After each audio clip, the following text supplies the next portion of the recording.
Marcus Johnson had never imagined himself standing under the bright lights of a television studio, but here he was, sweating through his best button-down shirt on the Family Feud stage. At 45, the Los Angeles firefighter had spent the last 23 years running into burning buildings, not running his mouth on national television. But when his wife Angela and their 3 kids had surprised him with the news that they'd been selected to compete, he couldn't say no to those hopeful faces. All right, all right, all right. Steve Harvey's voice boomed across Studio 33, his signature energy filling every corner of the room.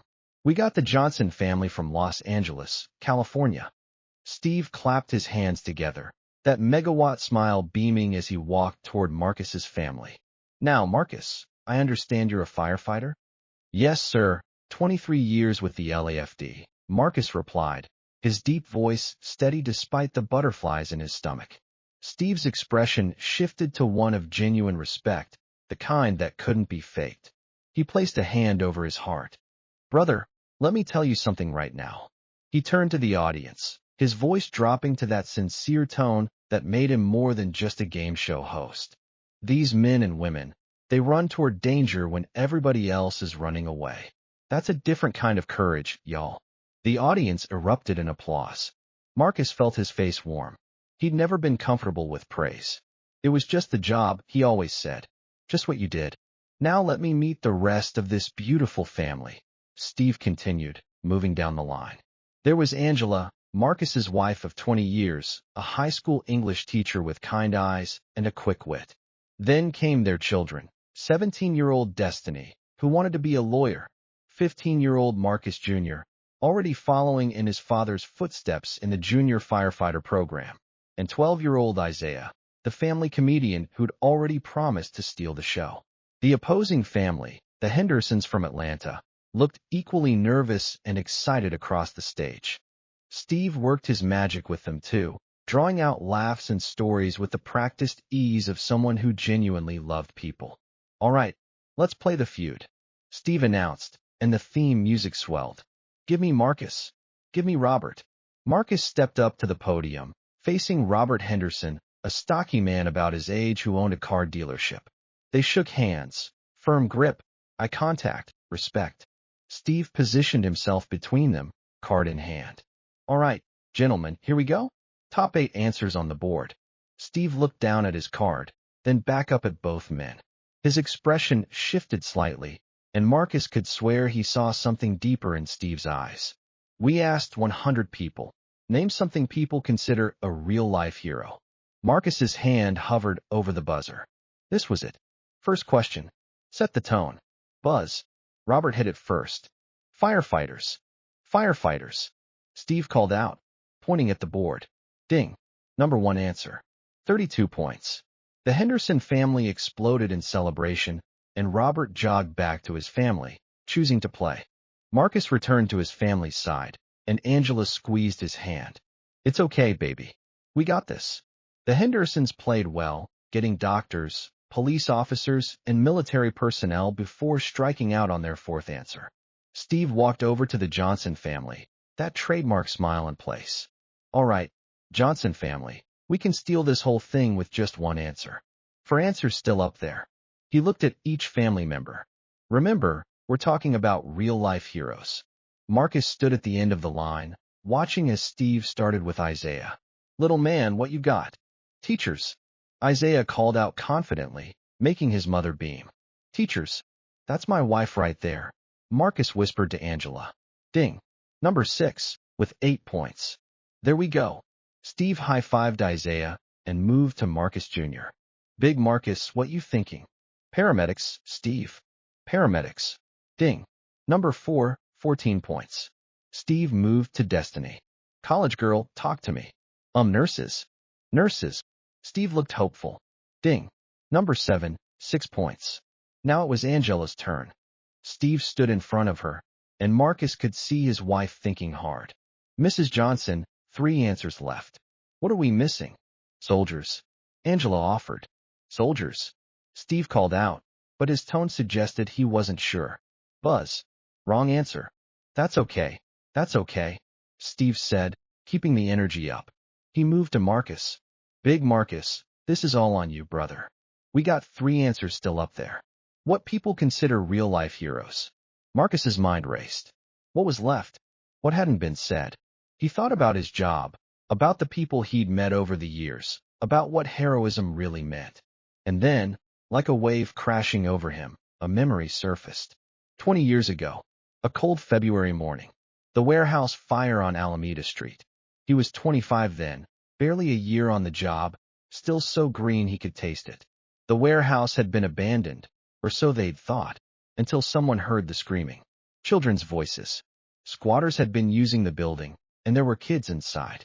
Marcus remembered being on the perimeter, holding the line, when he saw his father, Captain James Johnson, a legend in the LAFD, charging back into the collapsing structure. Other firefighters had tried to stop him, but James Johnson knew what Marcus would come to understand only with years of experience. Seconds meant lives. Dad, no. Marcus had screamed, but his father was already gone, swallowed by smoke and flames. They'd recovered 4 children that day. 4 kids, ranging from 6 to 11 years old, coughing and scared but alive, carried out in the arms of the firefighters who'd followed Captain Johnson's lead. They'd found his father in what had been a storage room, his body curled protectively around a beam he'd been holding up, creating a pocket of safety until the others could reach the children. James Johnson's funeral had been attended by hundreds. The mayor spoke. The fire chief spoke. But Marcus couldn't speak at all. He was too busy trying to understand how to live in a world without his father's steady presence. Standing on the Family Feud stage 20 years later, Marcus realized Steve was waiting. The audience was waiting. His family was waiting. His throat felt tight. Marcus. Steve's voice was gentler now, and Marcus wondered if the host could see something in his face. My father, Marcus heard himself say. The words came out rougher than he intended. Parents. Parents who sacrifice everything for their children. Steve's eyebrows rose slightly. The studio fell quiet in that way that happens when something real breaks through the entertainment. Parents who sacrifice everything for their children. Steve repeated slowly, with weight. Marcus felt Angela's hand on his back. He suddenly felt exposed, vulnerable in a way that had nothing to do with television cameras. Steve looked at the board. Show me, parents. The pause felt eternal. Ding. The board flipped, and there it was, parents/parents who sacrifice, with 23 points. The audience erupted, but Steve wasn't celebrating yet. He was looking at Marcus with an expression Marcus couldn't quite read, something knowing, something sad, something respectful. Steve Harvey had interviewed thousands of people over the years, and he had a sixth sense for when there was a story beneath the surface. But the show had to go on. Steve turned to the audience with his arms spread wide. That's how you steal the board. The Johnson family. They played 3 more rounds, the energy high, the competition fierce. The Johnsons were up by 40 points going into fast money. Marcus Jr. went first, doing well enough to put 187 points on the board. Marcus would need 13 points to win. Steve walked Marcus back to the stage. All right, brother, you ready to bring this home? Yes, sir. Remember, we need 13 points. You got this. The questions were straightforward, and Marcus answered on instinct. Favorite pizza topping, most common bird, first thing you do in the morning. Quick, quick, quick. When Steve read the answers back, Marcus had scored 17 points. 204 points. Steve shouted. The Johnson family wins. The family rushed together in a group hug, jumping and celebrating. They'd won $20,000. Marcus held his children, felt Angela's tears of joy on his shoulder, and for a moment, the weight he'd been carrying all day lifted. But as the celebration died down and they started preparing for the post-show interviews, Steve did something unexpected. Instead of moving on to thank the audience and wrap up, he stayed on stage, the card with the survey questions still in his hand. He was looking at it, then looking at Marcus, then back at the card. Hold on, Steve said, and the production team paused. Hold on just a minute. He walked over to Marcus, who was still catching his breath from the celebration. The audience quieted, sensing something unscripted happening. Marcus, can I ask you something? Steve's voice had dropped out of host mode entirely. This was Steve Harvey, the person, not the personality. Sure, Steve. When I asked that question about heroes, and you said, parents who sacrifice everything for their children. Steve paused, choosing his words carefully. That wasn't just an answer to win the game, was it? Marcus felt his heart rate pick up. On the big screens flanking the stage, he could see his own face, could see the emotion he was trying to keep in check. No, sir, it wasn't. Steve nodded slowly. You want to tell us about it? You don't have to, but... He gestured around the studio. We got time. Marcus looked at Angela, who nodded encouragingly. He looked at his kids, who were watching him with curiosity. He took a breath. My father was Captain James Johnson, LAFD. February 15th, 2005, there was a warehouse fire on Alameda Street. Marcus had to pause, collect himself. He gave his life, saving 4 children from that fire. I was there. I was on the perimeter, barely a year into the job, and I watched him go in knowing. I think he knew he might not come out. The silence in the studio was complete now. Steve's eyes were glistening. He held up a collapsing beam long enough for other firefighters to reach those kids and get them out. For children between the ages of 6 and 11. They all survived because of him. Steve placed a hand on Marcus's shoulder. Brother, he said, his voice thick with emotion, that's not just a hero. That's a guardian angel in a firefighter's uniform. Marcus nodded, not trusting himself to speak. Those 4 children, Steve continued. They're out there somewhere, living lives because of your father's sacrifice. They've got families now, probably. Careers. Dreams. All because of Captain James Johnson. I like to think so, Marcus managed. What happened next, no one could have predicted. From somewhere in the back of the studio, there was a commotion. The production assistant's voice came over someone's headset. Steve, we have a situation. There's a woman here who... But before anyone could finish the sentence, a woman appeared at the edge of the stage. She was in her early 30s, dressed professionally in a blazer and slacks, with dark hair pulled back in a neat ponytail. Her face was streaked with tears, and she was clutching something in her hands, a newspaper clipping, yellowed with age. Security moved to intercept her, but Steve held up his hand. Something about the moment, the way she was looking at Marcus, the raw emotion on her face, Steve's instincts told him to wait. Ma'am, Steve called out. What's going on? The woman's voice shook when she spoke. Is he Marcus Johnson? Captain James Johnson's son? The production team was frantically trying to figure out what was happening, but Steve kept his hand up, keeping them at bay. Yes, this is Marcus Johnson. And you are? My name is Dr. Sarah Chen. She took a step closer, and now Marcus could see her more clearly. Something about her eyes seemed familiar, though he couldn't place why. 20 years ago, when I was 11 years old, I was one of those children. The gasp that went through the studio was audible. Marcus felt the world tilt sideways. I was in that warehouse with my younger brother and 2 other kids, Sarah continued, her words tumbling out now. We were hiding there because my parents, we'd run away from a bad situation. We were so scared, and then there was smoke and fire, and I thought we were going to die. She was crying openly now, but she kept talking.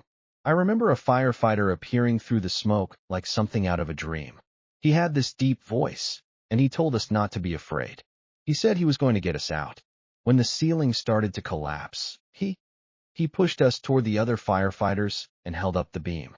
The last thing I remember seeing was his face through his mask, and he was smiling, even though he must have known. Steve had pulled out his pocket square and was wiping his own eyes.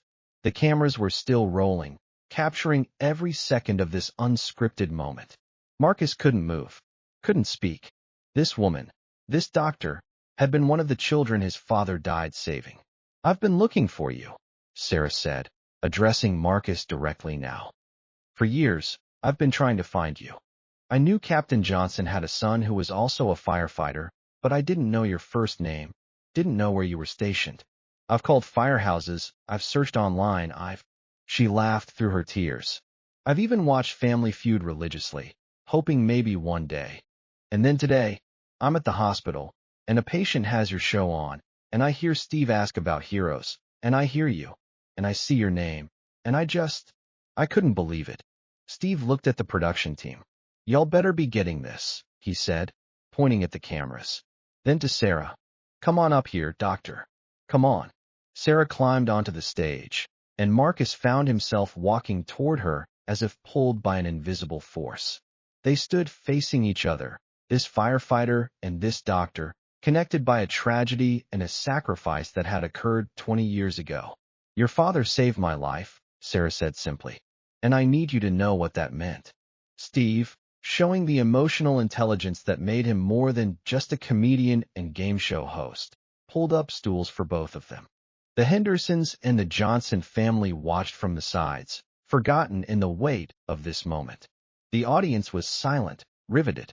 "Tell him," Steve said gently to Sarah. "Tell him what his father's sacrifice meant." Sarah wiped her eyes and nodded. "After that day, after we were rescued, child services took us in. My brother and I were separated from the other two kids, but we all ended up in better situations. I was placed with a foster family, the Chens. They were wonderful. They adopted me and my brother, gave us a real home." She looked at Marcus. "But I couldn't forget. I had nightmares for years about that fire, but in every nightmare, there was this firefighter, this hero who saved us. My therapist helped me understand that your father's sacrifice taught me something fundamental about the value of human life, about how one person's courage can change everything. I decided when I was 14 that I wanted to save lives too. I wanted to be worthy of the life I'd been given. I studied hard, got scholarships, went to medical school. Now I'm a pediatric surgeon at Children's Hospital Los Angeles. I've been there for 8 years. Steve's eyes widened. "Hold on. You're a doctor who saves children's lives because a firefighter gave his life to save you?" "Yes." Sarah turned back to Marcus. "In the last 8 years, I've performed over 300 successful surgeries. 300 children who are alive and healthy because I chose this path. And I chose this path because your father showed me what real heroism looks like." Marcus felt something breaking open inside his chest. 20 years of grief. Yes, but also something else. Something like purpose. Understanding. "My brother, Kevin, he was 9 when it happened. He became a social worker. He works with at-risk youth, kids in situations like we were in. He's gotten 47 kids out of dangerous homes in the last 5 years. She pulled out the yellowed newspaper clipping she'd been holding. It was the article about the fire, about Captain James Johnson's sacrifice. "I've carried this with me every day since I was 11 years old. Every day? In my wallet, in my locker at the hospital, on my desk. Because I never wanted to forget what I owe him. What I owe you." "You don't owe me anything," Marcus said, his voice rough with emotion. "Yes, I do," Sarah insisted. "I owe you the truth about your father's legacy. I owe you the knowledge that his sacrifice wasn't just about saving 4 kids that day. It was about saving all the lives those 4 kids would go on to touch. It's about my patients, my brother's kids, the families we've helped. Your father's courage created ripples that are still spreading." Steve had given up trying to maintain any kind of professional composure. "This is," he started, then had to stop and compose himself. "This is the most beautiful thing I've ever witnessed on this stage. In 20 years of doing this show, nothing has ever," he couldn't finish. Marcus was crying now too, something he rarely allowed himself to do. Angela and the kids had moved closer, and Destiny was holding her father's hand. "Can I tell you something?" Marcus said to Sarah, his voice barely above a whisper. "For 20 years, I've asked myself if it was worth it. My father missing my wedding, never meeting his grandchildren, all the moments he should have been here for. I've been so angry sometimes, so bitter about what was taken from us. And I felt guilty for feeling that way because I knew he was a hero, but he was also my dad, you know?"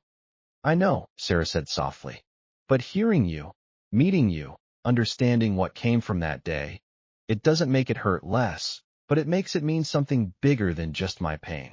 Does that make sense?" "Perfect sense," Steve interjected. "Because that's what real sacrifice is, brother. It's not just about the moment. It's about everything that comes after." Sarah reached out and took Marcus's hand.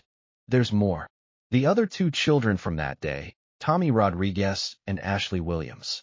Tommy is a firefighter now too, with the NYFD. Ashley is a teacher in Chicago, working in one of the toughest neighborhoods, giving kids hope. We've all stayed in touch over the years, all four of us. We call ourselves James's kids. Marcus's laugh was half sob. James's kids. We have a group chat. We check in on each other. We celebrate Captain Johnson's birthday every year. And we've all been looking for you because we wanted to thank you, to let you know that your father's legacy is alive in all of us. The show's producer, a veteran named Patricia who'd worked in television for 30 years, made an executive decision.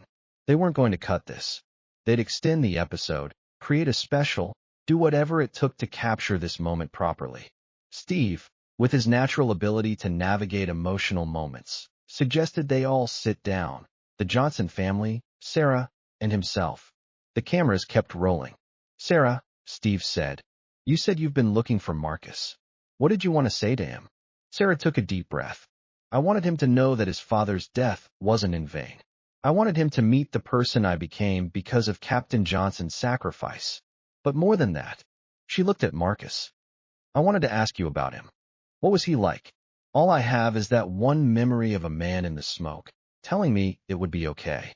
I've built my whole life around honoring him, but I realized I don't really know who he was. Marcus smiled through his tears. This was a gift he'd never expected, the chance to share his father with someone whose life had been so profoundly changed by him. He was funny, Marcus began. That's the thing most people didn't know. At the station, he was always cracking jokes, doing impressions. He did this terrible Arnold Schwarzenegger that he thought was amazing. The group laughed, and it broke some of the tension. He used to say that the job was serious enough without us being serious all the time. He believed that maintaining joy, finding reasons to laugh, that was how you kept your humanity in a job where you saw terrible things. He sounds wonderful, Sarah said. He was. But he wasn't perfect. He worked too much, missed too many family dinners. My mom used to get so frustrated with him. Marcus glanced at his own family. Sounds familiar, right? Angela smiled knowingly. But he loved the job because he genuinely wanted to help people. It wasn't about glory or recognition. He just believed that if you had the ability to help someone, you had the responsibility to do it. Steve nodded. That's powerful. That's a legacy worth having. Marcus Jr. spoke up for the first time. Grandpa sounds like he was amazing. He would have loved you kids, Marcus said, pulling his son closer. He always said he couldn't wait to be a grandfather. He had all these plans, teaching you to fish, telling you embarrassing stories about me. We can still do some of that, Sarah said quietly. If you're willing, I'd love to tell your children about the day their grandfather saved my life. I'd love for them to know him through my eyes. I'd like that, Destiny said, speaking for her siblings. Steve leaned forward. You know what strikes me about this whole thing? It's been 20 years, but the impact of one man's courage is still reverberating. Sarah, you said you've saved 300 children. Those children will grow up, have their own children, make their own impact on the world. Tommy's fighting fires, saving lives. Ashley's teaching kids who might not have hope otherwise. Your brother's protecting vulnerable children. That's not just a legacy.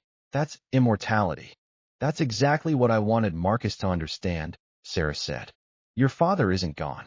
He's in every life I save, every child my brother protects, every student Ashley inspires, every fire Tommy fights. He's in the ripples. Marcus was quiet for a moment, processing. Then he asked, what happened to you after the fire? I mean, immediately after? Sarah's expression grew somber. We were taken to the hospital. I had some smoke inhalation, minor burns. My brother was okay. We were terrified because we thought we'd be sent back to the situation we'd run from. But the firefighters, the EMTs, the hospital staff, everyone was so kind. They made sure we were safe. I remember a young firefighter who stayed with us at the hospital. He looked like he'd been crying. He held my hand while the doctors examined me, told me I was brave.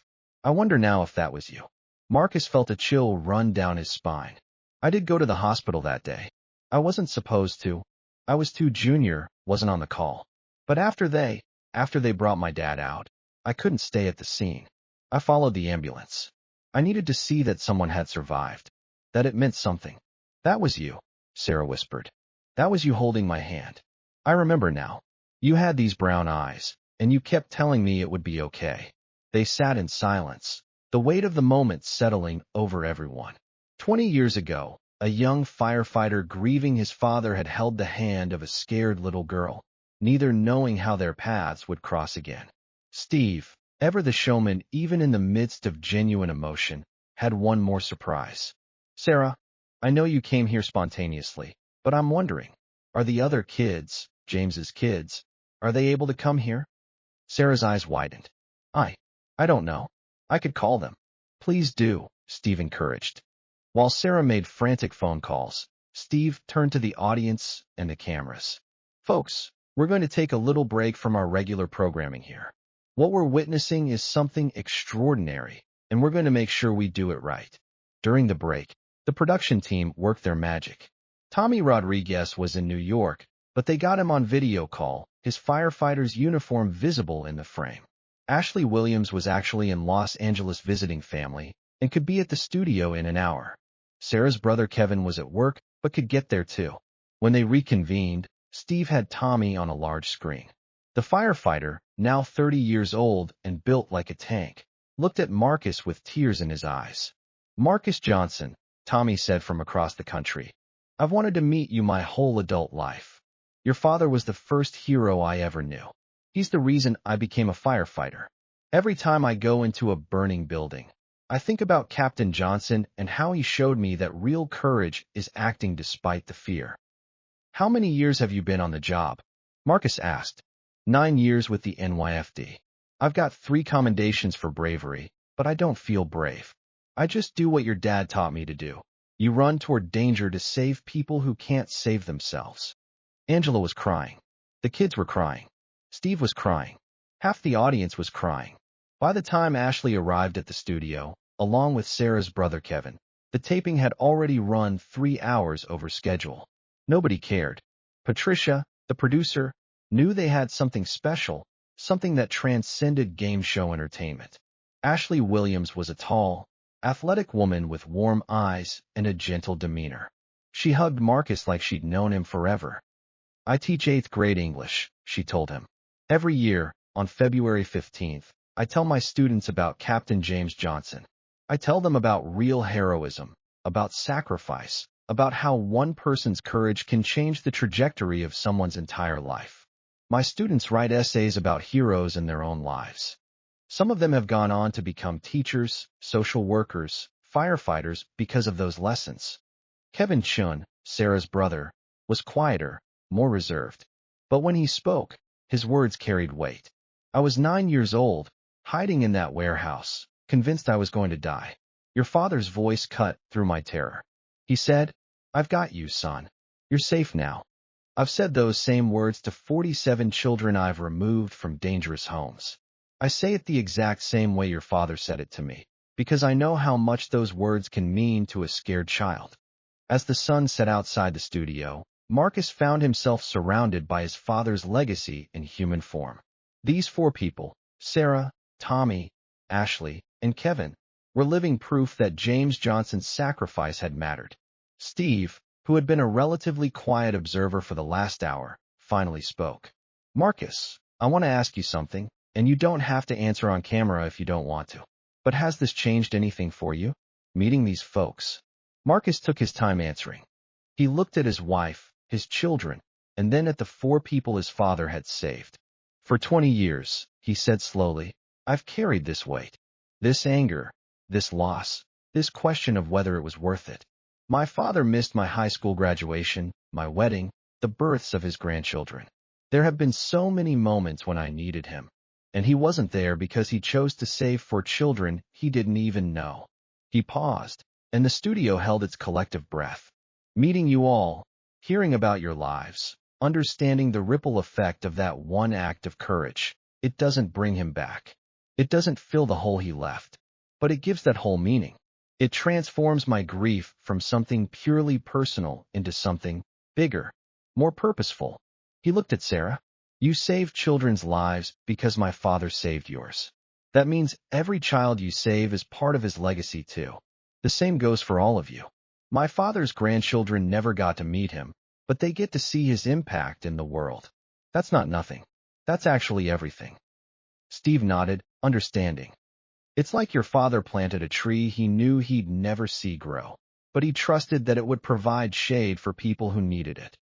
Exactly, Marcus agreed. And meeting you all, seeing the shade you're providing for others, it helps. It really helps. Sarah pulled something from her purse, a small photo album. I made this over the years. It's pictures of all of us, the 4 kids your father saved. Our graduations, our achievements, our families. I was going to give it to you, if I ever found you. She handed it to Marcus, and he opened it with trembling hands. There they were, Sarah in her white coat at her medical school graduation, Tommy in his firefighter's uniform, Ashley in her classroom surrounded by students, Kevin receiving an award for his social work. Each photo had a caption, "Because of Captain James Johnson. This is for you and your family," Sarah said. "So you can see what your father's sacrifice grew into." Marcus clutched the album to his chest, unable to speak. Destiny, his daughter, spoke up. "Can I say something?" When everyone nodded, she continued, "I never got to meet my grandfather, but I've heard stories about him my whole life. Sometimes they felt like just stories, like a legend or a myth. But meeting all of you, hearing how he changed your lives, he feels real now. He feels like a real person who did a real thing that mattered. I'm proud to be his granddaughter." Isaiah, the 12-year-old comedian who'd been quiet for once, added, "I wish I could have met him. But I'm glad I got to meet the people he saved." "That's pretty cool." Marcus Jr., the aspiring firefighter, looked at Tommy on the screen. "Sir, can I ask you something? What's it like, being a firefighter when you've seen firsthand what it can cost?" Tommy's answer was immediate. "It makes me better at the job. I never forget what's at stake. I never forget that every life matters, that every save could be someone's Captain Johnson moment. It's an honor to carry forward his legacy in the NYFD." As the evening wore on, and the initial emotional intensity began to settle into something more sustainable, Steve suggested they all exchange contact information. "This isn't just a TV moment," he said firmly. "This is family connecting with family. This is legacy meeting legacy. You all need to stay in touch." The production team, working overtime, had already decided to create a special 2-hour Family Feud episode centered around this story. But more than that, they'd connected with the LA Firefighters Union, with Captain Johnson's old station, with the mayor's office. Something bigger was taking shape. Sarah looked at Marcus. "There's something I've wanted to do for years, and now that I've found you, maybe we can do it together." "What's that?" Marcus asked. "I want to create a scholarship in your father's name. The Captain James Johnson Scholarship for students who want to pursue careers in public service, firefighting, medicine, social work, teaching, any field where the goal is helping others. I'll fund the first 5 years, but I'm hoping we can get support from others." Marcus's eyes widened. "Sarah, that's incredible." "I can help," Ashley said immediately. "I can promote it in schools, help identify students who would benefit. The NYFD would support it," Tommy added from the screen. "I know my captain would be all over this." Kevin nodded. "I work with so many kids who have potential but no resources. This could change lives." Steve, always thinking like a producer, jumped in. "And I can help too. We'll feature this scholarship on the show, promote it, get the word out. Between the Family Feud platform and social media, we can reach millions of people." Angela, Marcus's wife, who'd been quietly emotional throughout the evening, spoke up. "I think this is beautiful. James would have loved knowing that his sacrifice led to opportunities for young people to serve others." The conversation continued late into the night. The production team brought in food, and what had started as a game show taping became something more like a family reunion.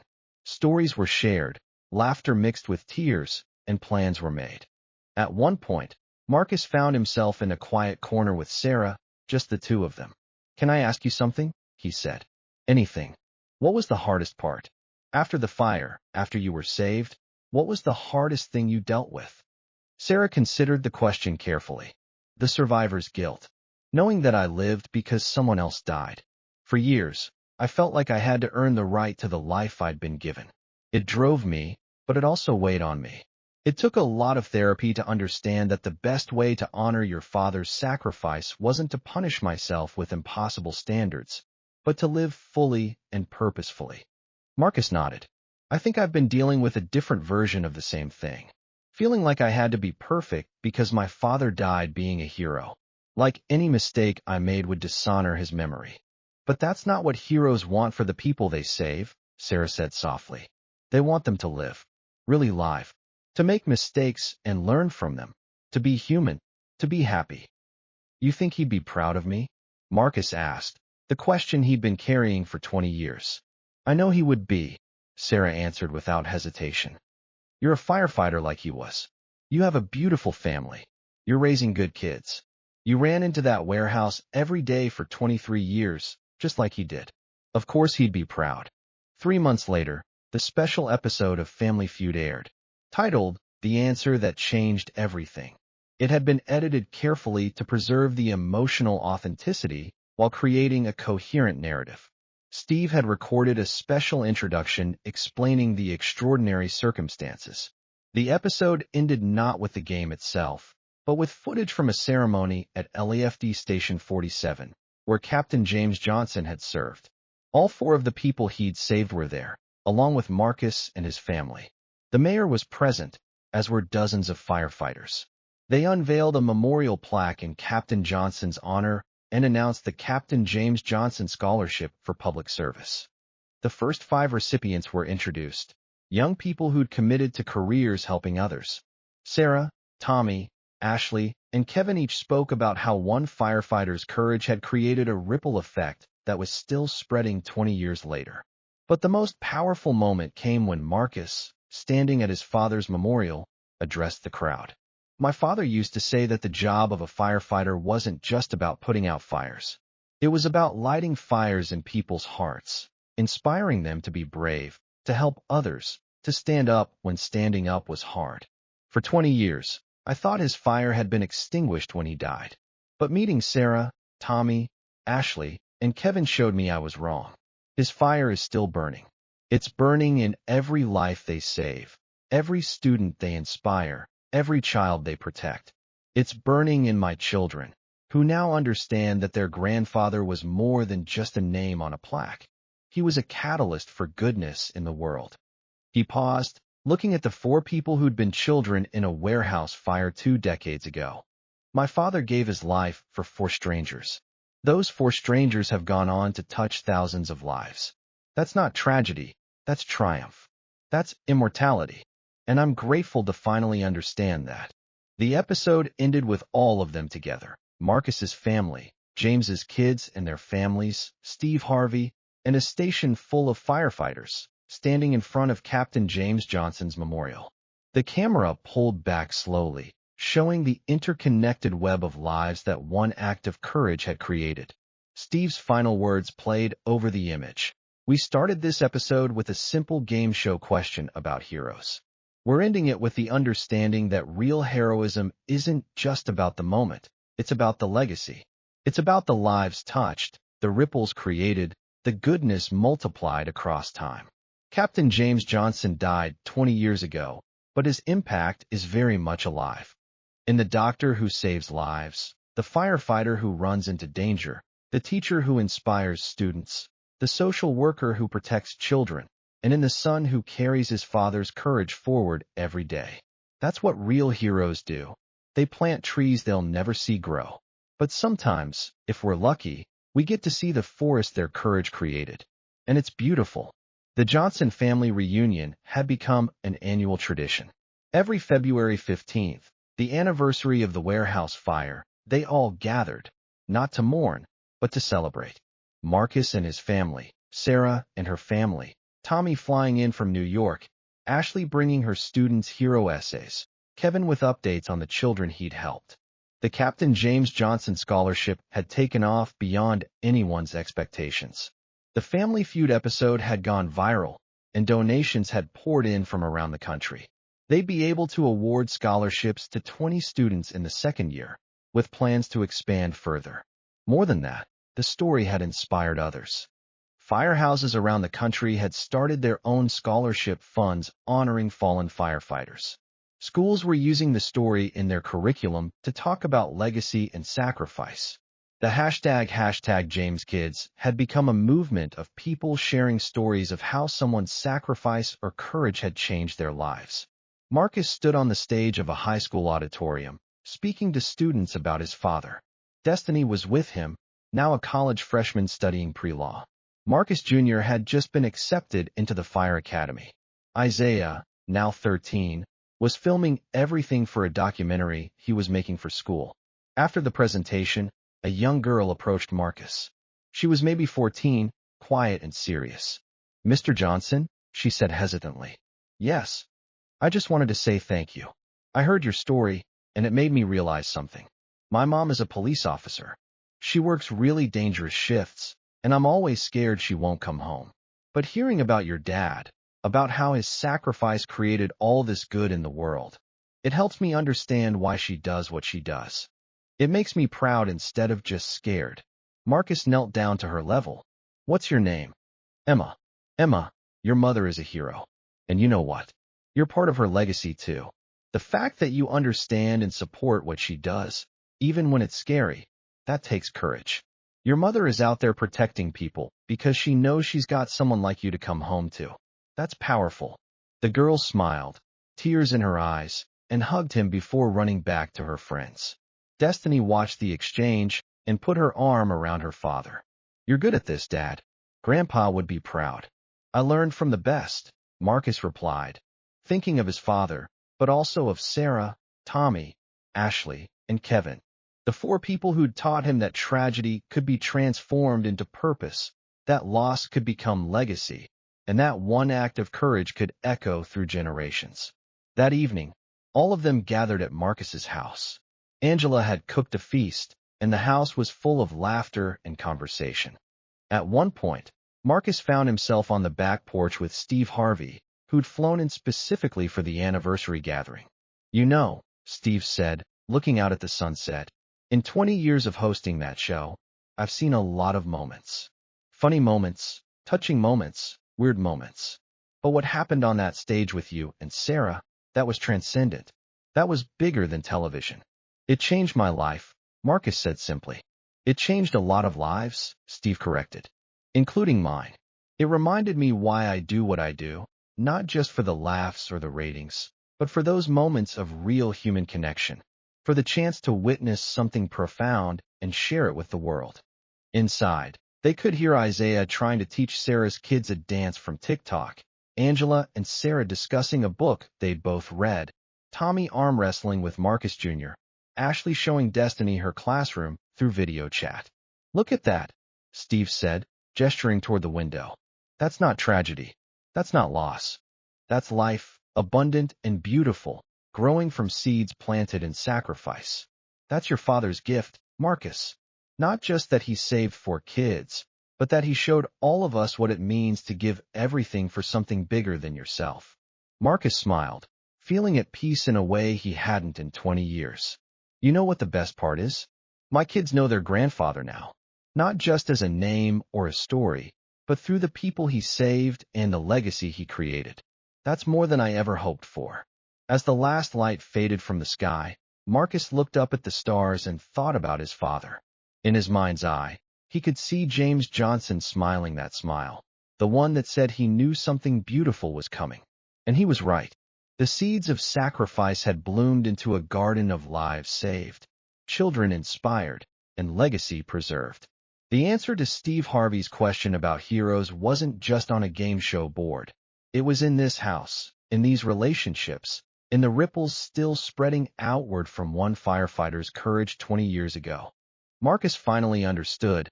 His father wasn't gone. He was everywhere. In every life saved by Sarah's skilled hands, every fire fought by Tommy, every student inspired by Ashley, every child protected by Kevin. In Marcus's own children, carrying forward the values of courage and service. In the scholarship recipients who would go on to help others. The answer that had stopped Family Feud that day, parents who sacrifice everything for their children, had been more prophetic than Marcus could have known. Because Captain James Johnson had sacrificed everything, and in doing so, had given everything. Not just to 4 children in a burning warehouse, but to thousands of lives touched by those children, and to a son who finally understood that some fires never go out. They just spread light in new directions. Inside the house, someone started playing music, and soon everyone was dancing. Marcus joined them, feeling his father's presence in every laugh, every hug, every moment of joy. This was the answer. This was the legacy. This was love multiplied across time, proving that heroes never really die. They just become part of the stories we tell, the lives we live, and the goodness we spread. And somewhere, Marcus was certain, his father was smiling.